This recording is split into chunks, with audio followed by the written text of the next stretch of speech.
Wave. Yeah, we had a little glitch in the system. We got my man Westro Pimp Stacks in the building. He was going to tell us a little bit about how he got started in the business, and we had to continue the interview over on Facebook, but I think now we got everything situated, so we're going back here live on Instagram, and hopefully we will get this cracking right now.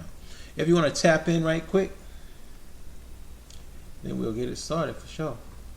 We got my man going to tap in a minute.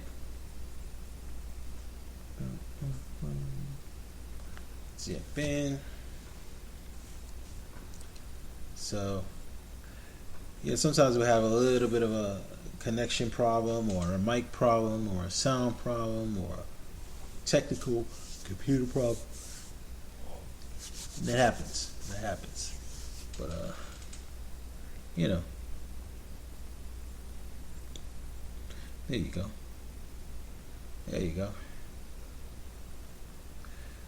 We got my man Westro Pimp Stats in the building, coming through live. There you go. All right, see? Okay, right. Now we in the. I lost a lot of juice, so I had to charge my phone. I lost a lot of juice. Oh yeah, we in the money now though. We in the money now. So, what I wanted to talk to you about again was find out what was your process for getting into the business, because I mean everybody's got a different reason or how it came about. And I know you said to yourself, you told me earlier that you did hold on a second. You were telling me earlier that your primary thing was you were a poet first, and then from the poetry perspective, you found a way to kind of move that into more of a musical genre. Is that correct? Right. Yeah. So, and then you were saying how you got a little bit of a you got a little bit of a spiritual enlightenment that through Tupac, and I think you mentioned another individual, Nipsey Hussle, God rest his soul, as well. That these two people kind of gave you some guidance, some light, some insight as to what it is that you needed to do with your music. Is that? It's like angels. Yeah, like angels speaking to you. Like soldiers. Like soldiers speaking to you. I can relate for sure.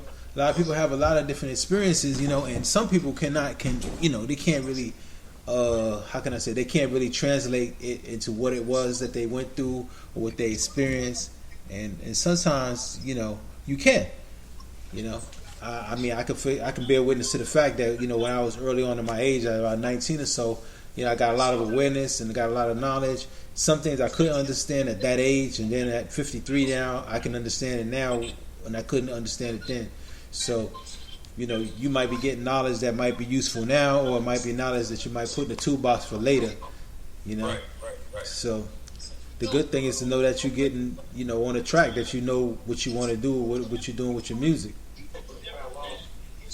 And it is a challenge because, like you said, sometimes, what the people want, and then in your heart what you want to give them, and sometimes they don't match up all the time. You know what I mean? Right. It'd be like that. Yeah. Exactly like that.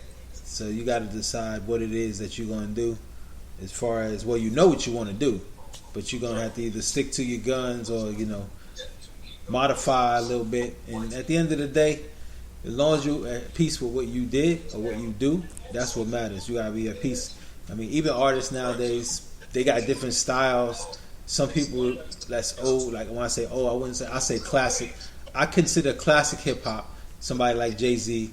Classic as in they stand the test of time. They've been around, all this time, and they still stuck to the same format or same formula, even though people have transitioned into other styles. So I like classic, and then I like what I call, they used to call it neo, but I like new or trap, but I also like classic. So deciding what you want to do is like, it's a matter of what you feel good at. Versatile, Versatile. I'm versatile, like everybody. Right. So you know what you like, you know what you're about, you know what you like to do. Thank you for tapping in, Trick Troy. Go out and get 5 friends and tell them to come through. So we just sitting here having a little conversation with my man Westro Pimp Stacks in the building. We talked a little bit earlier about your music and what you got going on.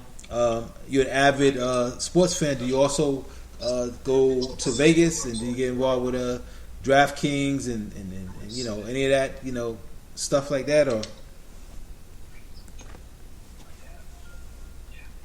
You say, am I interested like in the draft? No, DraftKings. Like people go to Vegas, they watch the games and they place a wager, or they have DraftKings where they place wagers on different games and stuff. I mean, I personally, I've never done it. I'm not saying I'm for or against it because I don't have no opinion on it. Really, it's just. I'm familiar, but it's in a different form. You know how it be. You know, you got one market, then you got your black market. Yeah, you got your pools. You got people got their pools. Yeah. Yeah, just like the numbers back in the day before the lotto came out. You used to go play the bow leader. And all the numbers be in the corner house or the corner spot. Now they done put it into lotto. Now they call it lotto. It used to be the number spot. Right. Yeah, you know. I'd have to go to the number spot. My pops give me the number, go to the number spot, or my aunt, you know, give me the numbers, go play the numbers for them. You know, I've been all over that, man. That was in New York City, man. I don't know how they had it down in Charlotte, but you know, you definitely had to go to the number spot and put your numbers in. You know. So it's good to know, you know, that the funny thing about it, like, let's look 2020 right now. Everything, whether it was smoking weed or whether it was playing the numbers, all that was taboo. Fast forward to 2020, you got lotto, you got legalized marijuana, you know. But the funny thing was people was getting beat over the head. But you know, not too long ago, you did any of that? You was a villain. You were bad. You were evil. You were whatever. Now they've embraced everything. You know, like when I look at Coca-Cola and I said, well, their name was named after Coke, and it used to be in the drink, and even prior to that, that was taboo. But then all of a sudden, they're like, oh, that's bad. So think about it. We look at the rules, and that's what they are, rules, and they determine what's good for that particular time.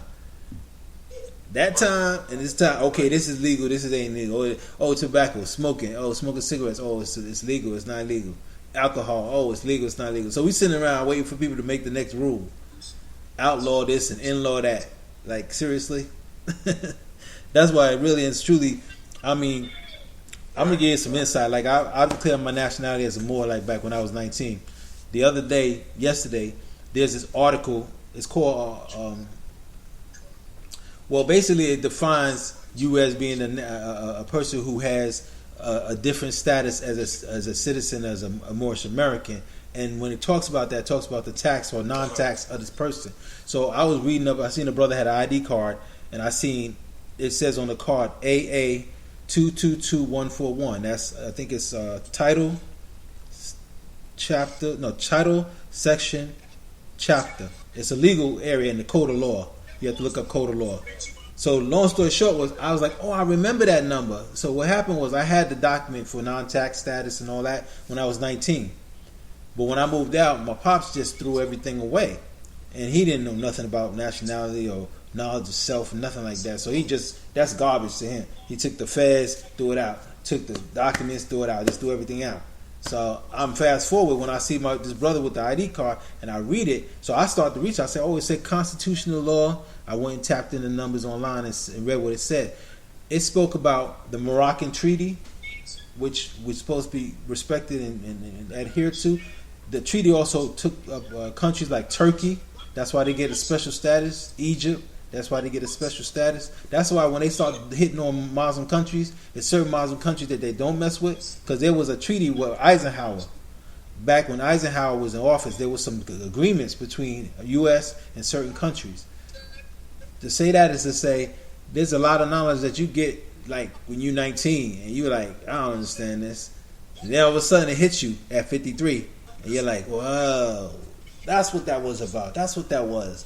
You know, so my non-tax status is applicable, so it's real. It's not just something people just be blasé blind about. You know, your constitutional law says no taxation without representation, and inside that code it says you're not represented in those, you know, those numbers. So there's no taxation on a person who has no representation within the government.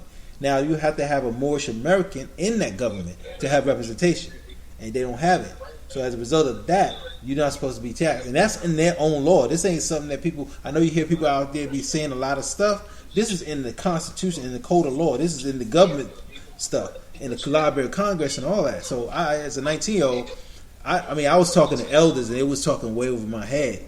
I was like, I mean, that's cool, but I don't know what y'all talking about. I know I declared my nationality, got my feds, my ID card, and I'm good to go. I'm ready to go.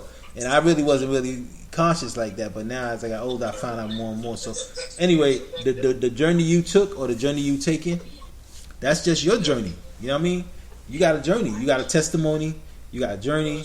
You're going to continue to have a journey, and you're going to continue to get tools and everything like that. You know what I mean? You just got to just love that journey. You know? You just love the journey and never stop the journey, because the journey never really ends. Oh, I love it. You know, it's happening. I can't run from it, you know, so I face it like I ain't actually be me, but I'm going to be the best me. Yeah. Can't nobody else be me better than me. Yes. And God stepping with me. Yes. God is stepping with me. Right. Just like you understood that when we was having difficulties on the connections, some people wouldn't see how it was being interfered with, but you understood that. You understood it was on a spiritual level, that it was kind of interfering with the communication. You know what I mean? Right. So you're well aware of things. So, you know, so as far as your music's concerned, I'm quite sure you're gonna be putting out some more great music. I just seen you did a little bit of a sort of a splash thing on the Instagram. It was some song I was listening to a little while ago. You know how you do the storyline, you know how in the story, yeah. So right, right, yeah. So continue to do your thing, man. That's all I can say. Continue to do your thing, and I'm quite sure you're gonna be back here again. We'll talk some more about some other some new music and some more stuff. But you know, stay woke, bro. Stay broke. Stay woke.